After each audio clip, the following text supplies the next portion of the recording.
सब मंचन ते मंचु एक सुंदर बिसद विशाल, मुनि समेत दो बंधु तहाँ बैठा रे महीपाल। सब मंचों से एक मंच अधिक सुंदर, उज्जवल और विशाल था।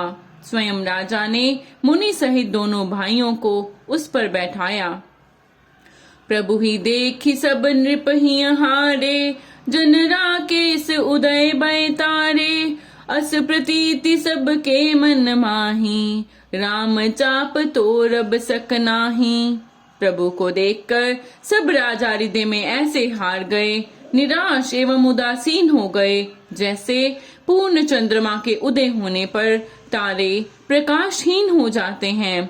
उनके तेज को देखकर सबके मन में ऐसा विश्वास हो गया कि रामचंद्र जी ही धनुष को तोड़ेंगे, इसमें संदेह नहीं। बिन बंजेहु भव धनुष बिसाला, मेली हसी राम उर्माला।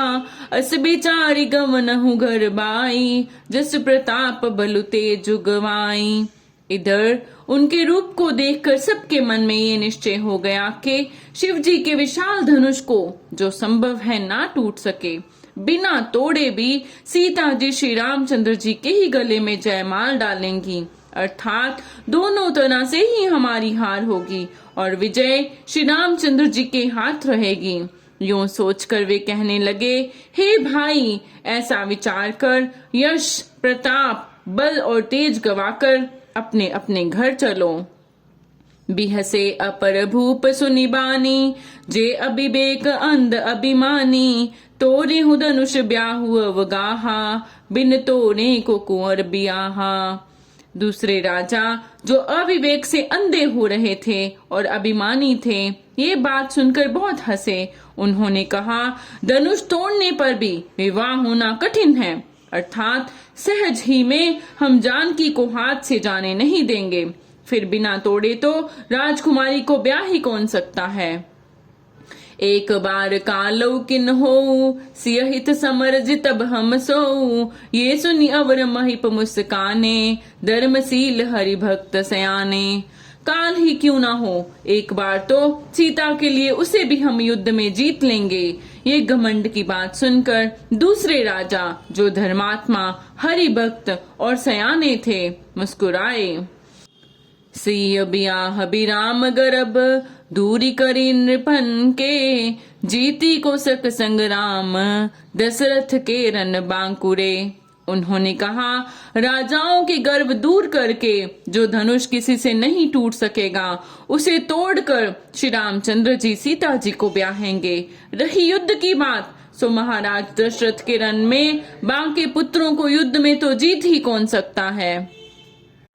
व्यर्थ मरो जन गाल बजाई, मन मोदकन के भूख बुताई। सिख हमारी सुनी परम पुनीता, जगदम्बा जानो जिया सीता। गाल बजाकर व्यर्थ ही मत करो, मन के लड्डुओं से भी कहीं भूख बुझती है। हमारी परम पवित्र सीख को सुनकर सीता जी को अपने जी में साक्षात जगत जननी समझो। उन्हें पत्नी रूप में पाने की आशा एवं लालसा छोड़ दो। जगत पिता रघुपति बिचारी, बरिलोचन शबिले हुनिहारी। सुंदर सुखद सकल गुण राशि, ए दो बंधु शंभु उर्वासी।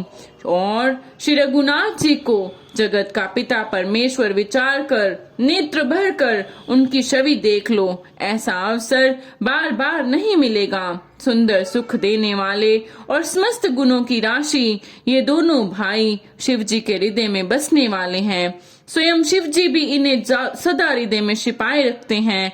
वे तुम्हारे नेत्रों के सामने आ गए हैं।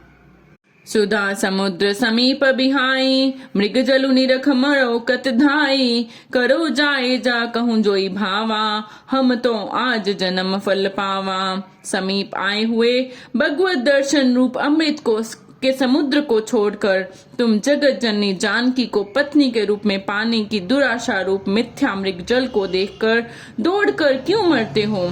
फिर भाई, जिसको जो अच्छा लगे वही जाकर करो।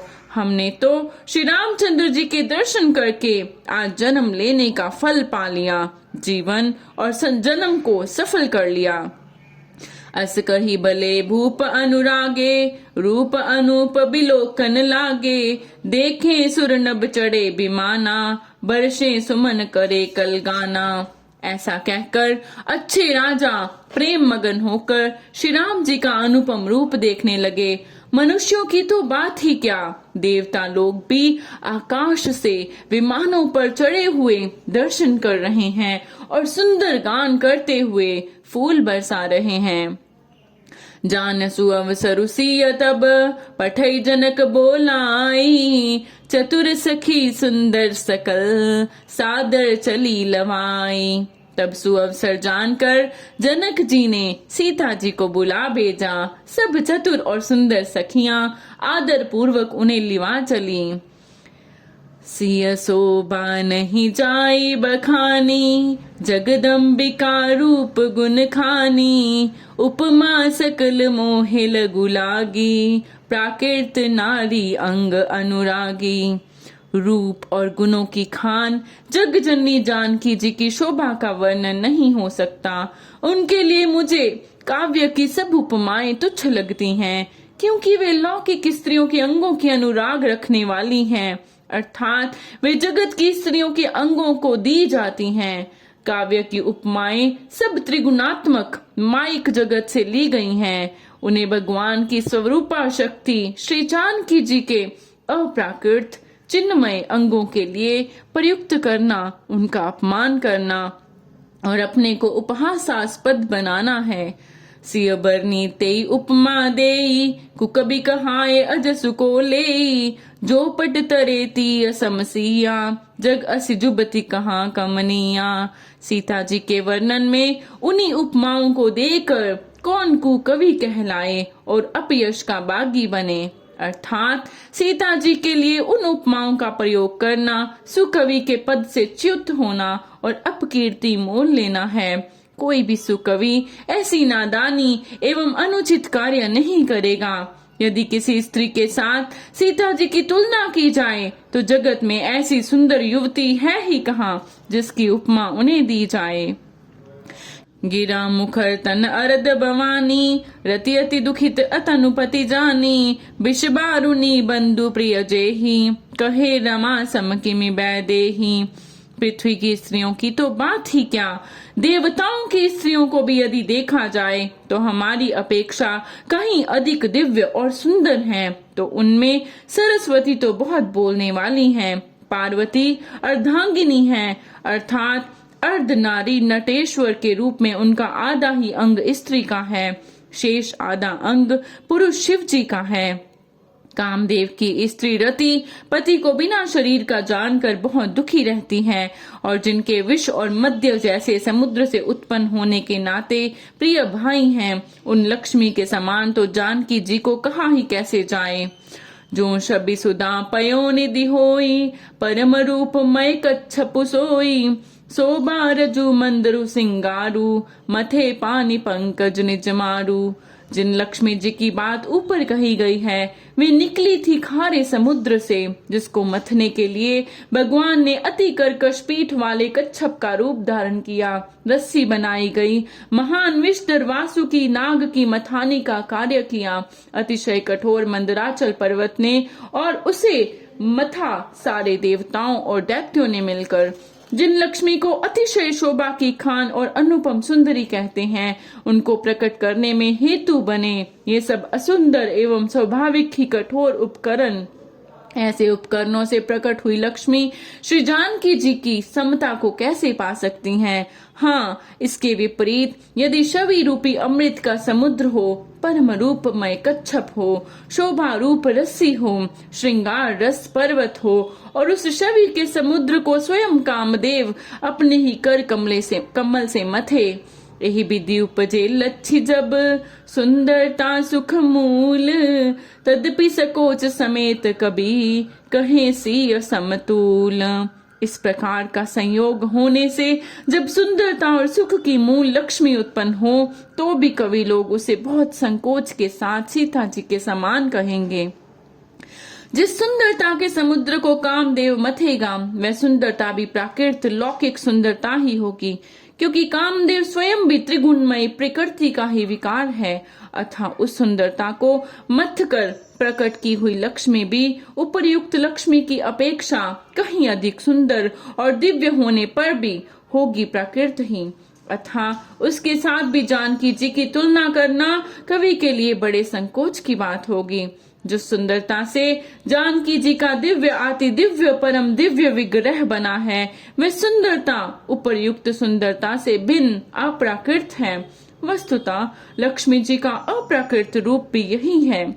ये कामदेव के मथने में नहीं आ सकती, वह जानकी जी का स्वरूप ही है, अतः उनसे भिन्न नहीं। और उपमा दी जाती है भिन्न वस्तु के साथ। इसके अतिरिक्त जानकी जी स्वयं प्रकट हुई हैं, स्वयं अपनी महिमा से। उन्हें प्रकट करने के लिए किसी भिन्न उपकरण की अपेक्षा नहीं है, अर्थात शक्ति शक्तिमान से अभिन्न अद्वैत तत्व है, अतएव अनुपमय है। ये गूढ़ दार्शनिक तत्व भक्त शिरोमणि कवि ने इस अभूतोपमालंकार के द्वारा बड़ी सुंदरता से व्यक्त किया है। चली संग लय सखी सयानी, गावत गीत मनोहर बानी, सोह नवल तनु सुंदर सारी, जगत जननी अतुलित छवि भारी। सयानी सखियां सीता जी को साथ लेकर मनोहर वाणी से गीत गाती हुई चली। सीता जी के नवल शरीर पर सुंदर साड़ी सुशोभित है, जगत जननी की महान छवि अतुलनीय है। भूषण सकल सुदेश सुहाए, अंग अंग रचि सखिन बनाए, रंग भूमि जब सिय पगुधारी, देख रूप मोहे नर नारी। सब आभूषण अपनी अपनी जगह पर शोभित हैं, जिन्हें सखियों ने अंग अंग में भली भांति सजाकर पहनाया है। जब सीता जी ने रंग भूमि में पैर रखा, तब उनका दिव्य रूप देखकर स्त्री पुरुष सभी मोहित हो गए। हर्षि सुरन दुंदुबी बजाई, बरषि प्रसून अप्सरा गाई, पानी सरोज सोह जय माला, अवचट चितय सकल बुआला। देवताओं ने हर्षित होकर नगाड़े बजाए और पुष्प बरसाकर अप्सराएं गाने लगी। सीता जी के कर कमलों में जयमाला सुशोभित है। सब राजा चकित होकर अचानक उनकी ओर देखने लगे। सिय चकित चित राम ही चाहा, बये मोह बस सब नर नाहा। मुनि समीप देखे दो भाई, लगे ललकी लोचन निधि पाई। सीता जी चकित चित्त से श्री राम जी को देखने लगी। तब सब राजा लोग मोह के वश हो गए। सीता जी ने मुनि के पास बैठे हुए दोनों भाइयों को देखा तो उनके नेत्र अपना खजाना पाकर ललचाकर वहीं श्री राम जी में जा लगे, स्थिर हो गए। गुरुजन लाज समाज बड़, देखी सिय सकुचानी, लागी बिलोकन सखिन तन, रघुबीर ही उर आनी। परंतु गुरुजनों की लाज से तथा बहुत बड़े समाज को देखकर सीता जी सकुचा गई। वे श्री रामचंद्र जी को हृदय में लाकर सखियों की ओर देखने लगी।